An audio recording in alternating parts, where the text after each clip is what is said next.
In the charming town of Charleston, South Carolina, the Davis family made a life-changing decision. Susan Davis, 38, and John Davis, 40, had spent many years trying to have a child without success. After extensive discussions, they concluded that adoption was their best option.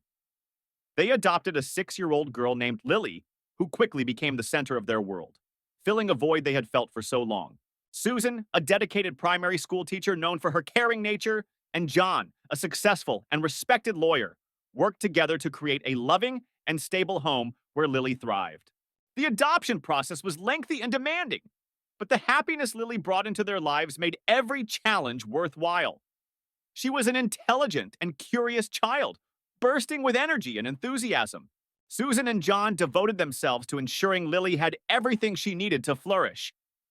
They enrolled her in an excellent school, supported her interests, and spent their weekends exploring parks, museums, and attractions in Charleston. The Davis family lived in a beautiful house in one of Charleston's historic neighborhoods. Their home, warm and welcoming, reflected their personalities and was often the site of gatherings with friends and family who admired the close bond they shared. Despite the difficulties that parenting brought, Susan and John remained determined to give Lily a secure and nurturing environment. They attended parenting workshops, sought guidance from other adoptive parents, and read extensively about addressing the unique needs of adopted children. Their efforts paid off as Lily became more confident and comfortable in her new home. Susan's career as a teacher allowed her to balance her professional and personal life effectively. She was always there for Lily after school and during vacations. John, though busy with his legal career, prioritized attending Lily's school plays, sports events, and parent-teacher conferences, ensuring she felt loved and supported. The decision to adopt had brought new purpose to their lives, and they cherished every moment with Lily.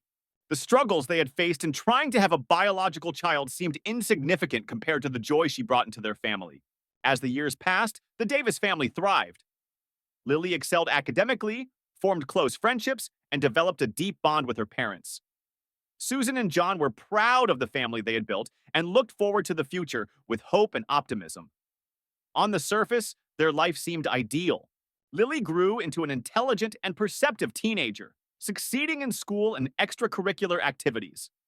Susan and John appeared to be the perfect couple, balancing their careers with family life. However, Susan began to feel a sense of dissatisfaction in her marriage. The predictability of her daily routine, once a source of comfort, now felt stifling. In an attempt to break free from the monotony, she joined a local gym where she met Brad, a 35-year-old charismatic fitness trainer. Brad, who was spontaneous and full of energy, was the opposite of John. He complimented Susan and made her feel valued in a way she hadn't experienced in years. What began as casual conversations during workouts soon developed into a strong emotional bond. Before long, Susan and Brad were having a full-blown affair. Susan went to great lengths to conceal her infidelity. She fabricated elaborate excuses for her absences, claiming she was working late or attending school-related events. She deleted messages and calls from Brad, ensuring there was no evidence of their relationship. Her fear of losing the life she had built with John and Lily drove her to maintain the illusion of a perfect family. Despite her actions, Susan convinced herself that she was still a good wife and mother. Lily, now a sharp and observant teenager, began noticing changes in her mother's behavior. Susan became secretive and distracted, often leaving home with vague explanations. Lily observed her mother's nervousness and how she would abruptly end phone calls or hide her phone screen. The closeness that once defined their relationship was replaced by a noticeable distance. John, though busy with his demanding career, noticed Susan's mood swings and emotional detachment. Believing her behavior stemmed from work stress, he remained trusting and never suspected infidelity. His focus on his career and providing for Lily allowed Susan to continue her affair undetected. Meanwhile, Susan and Brad's relationship grew more intense, with secret meetings in hotels and secluded spots. Brad became Susan's escape from her mundane life, and she increasingly relied on him for emotional support. Lily's suspicions deepened as she noticed more inconsistencies in Susan's stories. Determined to uncover the truth, she paid closer attention to her mother's activities, noting the times she left the house and the excuses she provided. One evening, while Susan was out, Lily searched her belongings and discovered a hidden hotel receipt with Brad's name on it. Everything began to fall into place, confirming Lily's worst fears. Struggling under the weight of the secret, Lily decided to take action. She conducted a more thorough search and found a hidden phone in her mother's bedside drawer. Turning it on, she discovered incriminating messages and photos of Susan and Brad together, leaving no doubt about the affair. Shocked and furious, Lily confronted Susan when she returned home. Standing in the living room, phone in hand, Lily demanded answers. "Mom, we need to talk," she said, her voice trembling with anger. Susan, sensing the gravity of the situation, tried to stay calm. "What's wrong, sweetheart?" she asked. "I know about you and Brad," Lily replied, holding up the phone. "I saw the messages and pictures. How could you do this to us?" Susan's face turned pale as she reached for the phone, but Lily pulled it away. "Lily, please let me explain," Susan pleaded. "No, you've lied enough," Lily shouted. "You've been cheating on Dad. How could you betray him and me?" Realizing the severity of the situation, Susan fell to her knees, begging Lily to keep her secret. But Lily's resolve was unshaken. "You've already destroyed this family, Mom. Dad deserves to know the truth." In the quaint town of Charleston, South Carolina, the Davis family was on the verge of falling apart. Susan, desperate to protect her secret, tried pleading with Lily one last time. "Please, I'll end things with Brad, I swear. Just don't tell your father," she begged. But Lily, deeply hurt and betrayed, was unmoved. The image of her mother's unfaithfulness was burned into her mind, and she couldn't imagine keeping such a secret. "I can't, Mom. I won't lie for you." "Dad needs to know," she said firmly. Realizing her desperation wasn't working, Susan's expression changed to one of panic. She knew the carefully crafted illusion of her perfect life was on the brink of shattering.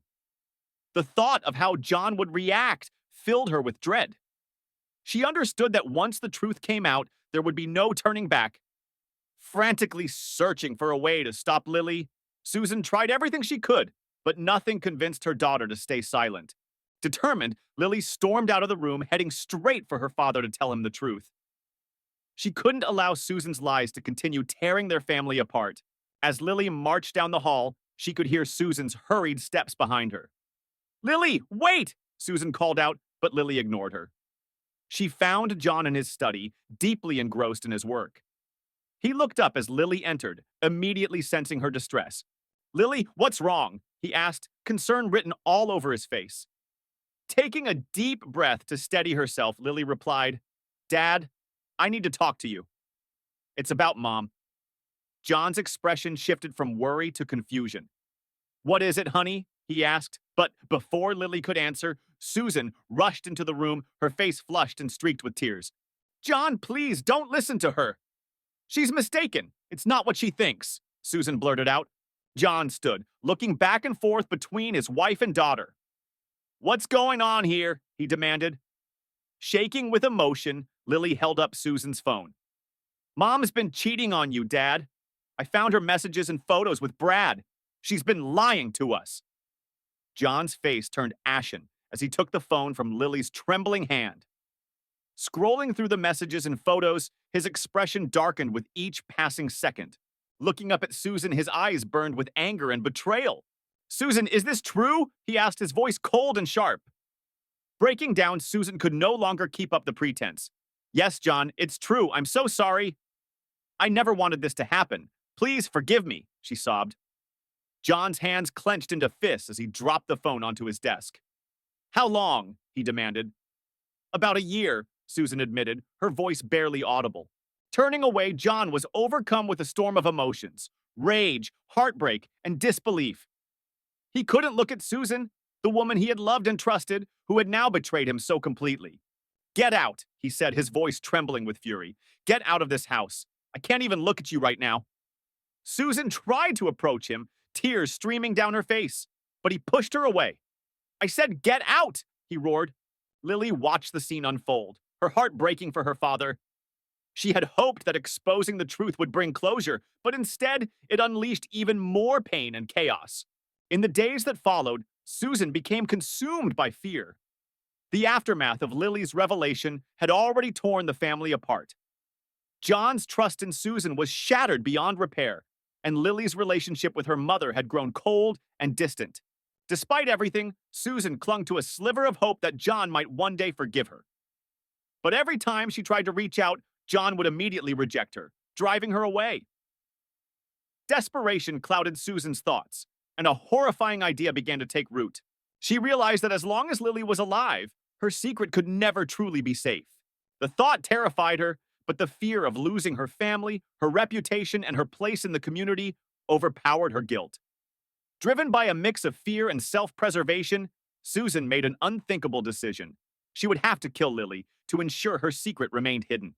Over the next few days, Susan meticulously planned the act, determined to make it appear as a tragic accident. She chose a remote nature reserve several miles outside Charleston, a place the family had visited before. Its isolation and rugged terrain provided the perfect setting for her scheme. Susan decided to stage Lily's death as a fall, confident the authorities would believe it was an unfortunate mishap.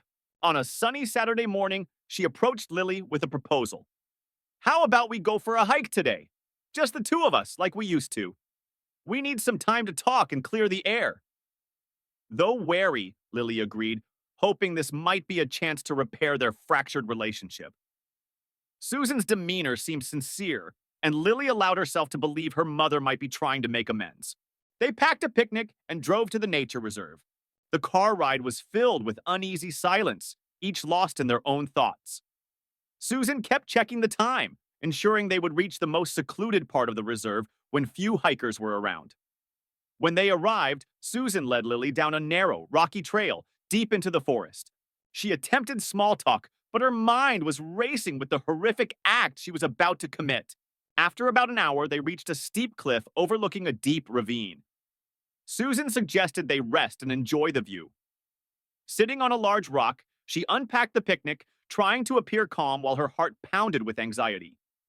When Lily stood up to stretch, Susan saw her opportunity. Without warning, she shoved Lily toward the edge. Lily stumbled and screamed, but the uneven terrain caused her to lose her balance. She hit her head on a protruding rock before plunging into the ravine below. The sound of Lily's body hitting the rocks echoed through the forest. Then silence fell.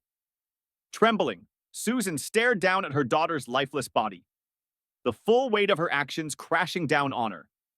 Fighting back nausea, she forced herself to focus. Climbing down to where Lily lay, Susan ensured there were no obvious signs of foul play. She arranged the scene to look like a natural fall, then climbed back to the trail and called 911, feigning panic. "My daughter fell! She slipped and hit her head! Please, send help quickly!" she cried. Emergency responders arrived, but it was too late. Lily was pronounced dead at the scene. The paramedics and police conducted a brief investigation, but found no signs of foul play. Susan played the role of the heartbroken mother flawlessly, sobbing hysterically and leaning on John when he arrived. Back home, the news of Lily's death devastated John. Overwhelmed with grief, he leaned on Susan for support, completely unaware of her guilt. The police closed the case quickly, ruling Lily's death an accident.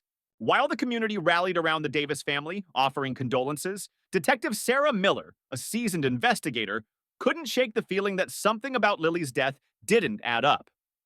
At 45, Sarah had seen her share of accidents, but this one seemed different. Deciding to take a closer look, she reopened the investigation. Sarah began her investigation by carefully reviewing the 911 call and Susan's initial statement. The more she listened to Susan's frantic retelling of the incident, the more inconsistencies stood out. The timeline Susan provided was unclear, and certain details didn't align. Determined to uncover the truth, Sarah visited the nature reserve and retraced the same trail Susan and Lily had taken. The terrain was undeniably rugged, but some aspects of Susan's account didn't match what Sarah observed. It seemed improbably convenient that Lily had fallen in a way that resulted in fatal injuries. Sarah delved deeper into Susan's life, conducting interviews with friends, neighbors, and colleagues to build a clearer picture of the Davis family's dynamics. While most people described Susan and John's marriage as loving and stable, a few hinted at underlying strains. With every new piece of information, Sarah's suspicion grew that Lily's death was not a simple accident. Meanwhile, John was consumed by grief. The loss of his daughter had left him shattered, and he struggled to find purpose in the aftermath of the tragedy. His trust in Susan, once steadfast, began to waver as he replayed the events leading up to Lily's death. Her distant and evasive behavior now seemed more questionable. Detective Miller, armed with evidence of Susan's affair and a potential motive, intensified her investigation. She interviewed Brad, who reluctantly admitted to the relationship but denied knowing anything about a plan to harm Lily. His alibi for the day of the accident held up, but his testimony only added to the growing suspicions about Susan. Sarah revisited the physical evidence from the scene, analyzing the position of Lily's body, the absence of defensive wounds, and the nature of her injuries. The findings pointed to a deliberate act rather than an accidental fall. Forensic experts determined that Lily's injuries were consistent with being forcefully pushed, not stumbling. With mounting evidence, Sarah secured a warrant to search the Davis home. Among Susan's belongings, investigators found a draft of an unsent email addressed to Brad, in which she expressed fear of losing everything if the affair were revealed. Combined with the hidden phone and the inconsistencies in Susan's story, the evidence painted a damning picture. Sarah concluded it was time to bring Susan in for questioning. During the interrogation, Susan denied any involvement in Lily's death, but struggled to explain the discrepancies in her account. As Sarah methodically dismantled her narrative, Susan's demeanor shifted from confident to desperate. The turning point came when Sarah presented the forensic findings. Confronted with irrefutable evidence, Susan's composure crumbled, and she confessed to pushing Lily. However, she insisted it had been a moment of panic that went horribly wrong. Despite her claims, the detailed planning, the secluded location, and the timing all suggested premeditation. Susan was charged with second-degree murder and taken into custody. News of her arrest shocked the community. Friends and neighbors, who had once admired the Davis family as a model of perfection, were stunned by the revelations. John, devastated by the betrayal and the loss of his daughter, grappled with overwhelming guilt and sorrow. The trial of Susan Davis became a high-profile case, drawing significant media attention. The courtroom was packed with reporters, friends, and neighbors who had once regarded the Davis family as ideal. The prosecution presented a compelling case, detailing Susan's affair, her calculated actions, and the deliberate murder of Lily. The forensic evidence was damning. Expert witnesses testified about the nature of Lily's injuries, the positioning of her body, and the absence of defensive wounds, all indicating intentional harm. The unsent email to Brad, the hidden phone, and the inconsistencies in Susan's statements further solidified the case against her. Susan's defense team attempted to portray her as a desperate woman, driven by fear and panic. They argued that the push was an impulsive mistake, not a premeditated act of violence. However, the jury remained unconvinced. The evidence of meticulous planning and the deliberate execution of the act outweighed any claims of a rash decision. John sat through the trial, his face etched with pain and disbelief. The life he had once cherished was now in ruins, destroyed by the actions of the woman he had loved. He listened as the prosecution laid out the sequence of events, each piece of evidence further sealing Susan's fate. When the verdict was finally delivered, Susan was found guilty of second-degree murder and sentenced to life in prison without the possibility of parole. The sentencing marked the conclusion of a tragic chapter for the Davis family. Susan, led away in handcuffs, displayed a mix of defiance and regret as the reality of her new life in prison began to sink in. The sound of the cell door closing behind her symbolized the price she would pay for her choices. For John, the journey toward healing was long and arduous. He sold the Charleston home, unable to bear the memories embedded in its walls. While friends and neighbors offered their support, the weight of the tragedy was his alone to carry.